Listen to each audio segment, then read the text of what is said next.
Sultan Murad, ako'y tapat sa iyo at sa Imperyong Ottoman. Ayoko sa kulungang ito. Sigurado ka ba, Vlad? Hindi ka ba nagsinungaling? Siyempre, tapat talaga ako. Ibigay ko sa iyo ang dalawang anak ko, si Vlad at si Radu na gwapo. Sige, layas ka na sa lugar na ito, Vlad Dracul. At naiwan ang dalawang anak ni Vlad Dracul sa kastilyong ito. Laro tayo. Sige. Ito si Vlad Dracula. Siya ang magiging voivode o pinuno ng Wallachia sa hinaharap. Ito si Radu na gwapo, ang bunso ni Vlad Dracula. Sa hinaharap, naging Muslim siya. Ngunit, hindi gusto ni Vlad Dracula sa mga Ottomano kasi inaabuso raw siya. Grabe si Radu, kaibigan niya ang anak ng sultan na si Mehmed. Ano kaya ang mangyari kapag saksakin ko ang puso ni Mehmed balang araw? Radu, ano ang gusto mo kapag matanda ka na? Gusto kong maging malakas na mandirigma. Teka, bakit parang tahimik yung kuya mo? Huwag mong pansinin yan. Abnormal yan. Ito si Jan Hunyadi, isang Ungrianong marangal. Pinatay niya ang ama ni Vlad Dracula at inilibing nila na buhay si Mircea, kuya ni Vlad Dracula. Alam mo ba na pinatay ni Jan Hunyadi ang tatay at kuya mo?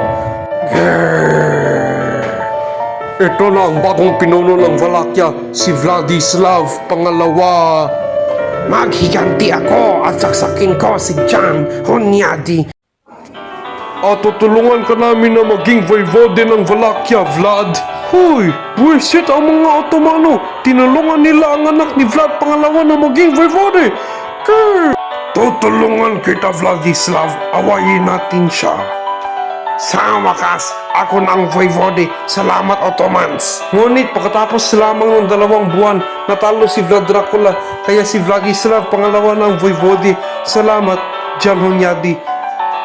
Ngayon, pagtaksilan ko si Jan Hunyadi, hindi ko siya bigyan ng mga sundalo laban sa mga Ottomans at matatalo siya. Galit ako, taksil siya, peking Kristiyano si Vladislav, kakampi naman niya ang mga Ottomano. Dahil sinakop ng Ottomano ang Constantinople na noon ay Kristiyano lamang, naging Muslim ang Constantinople. Kung sana may bagong leader ang Wallachia na galit sa mga Ottomano at marahas. Ako yon, John. Ikaw? Hindi ka ba galit sa akin na pinatay ko ang ama at kuya mo? Hindi na. Dapat kaibigan na tayo. Ayoko sa mga Ottoman. Mabuti na lang alam ko ang buhay militar nila. Alam ko anong kahinaan nila. Sige, tutulungan ka ng anak ko na si Matthias. Kalaban natin ang Imperyong Ottoman at ang kaibigan nila kalaban natin. Sa wakas, pinatay nila si Vladislav Pangalawa.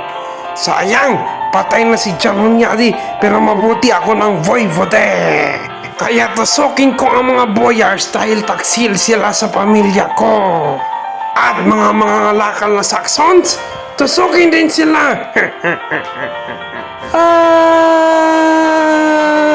Teka, may mga bisita galing sa Imperyong Ottoman. Vlad, nagre-reklamo si Sultan Mehmed Pangalawa. Hindi mo raw binayaran ng jizya o buwis para sa mga hindi Muslim. Ikaw ha?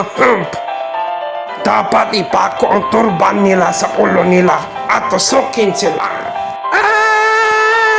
Sa wakas, patay na sila. Ngayong tagsibol, awayin ko si Vlad Dracula.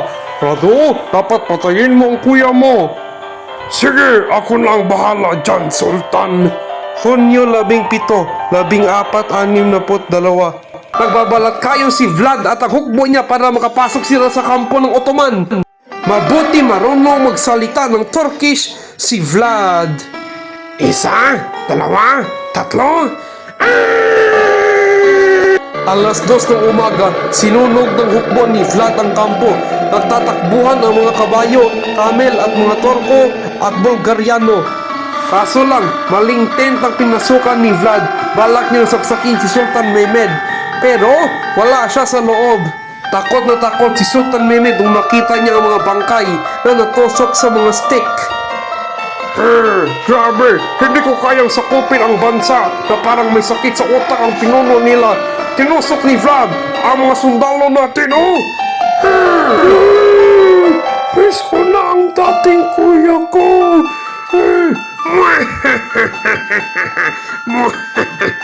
Ikukulong ko si Vlad. Gusto niyang kaibiganin ang mga Ottomano. May mga sulat ako bilang ebidensya. Grabe, hindi naman ako ang may sulat sa sulat na yon. Pinagtaksilan niya ako. Hindi ko naman kaibigan ang Imperyong Ottoman. Mabuti pinatay ko ang tagang ito.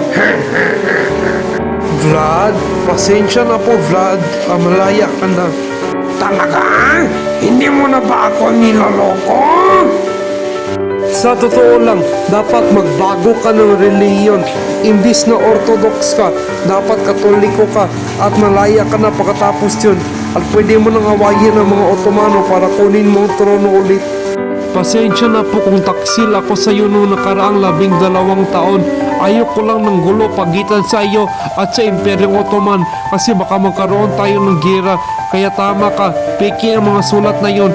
Pero ngayon alam ko na na mali pala yun. Ah! Ikaw ba ang pumatay sa daga na ito? Siyempre! Sige, simulan ngayon. Katoliko na ako. Taong 1476. Sa wakas, ako ng voivode ulit.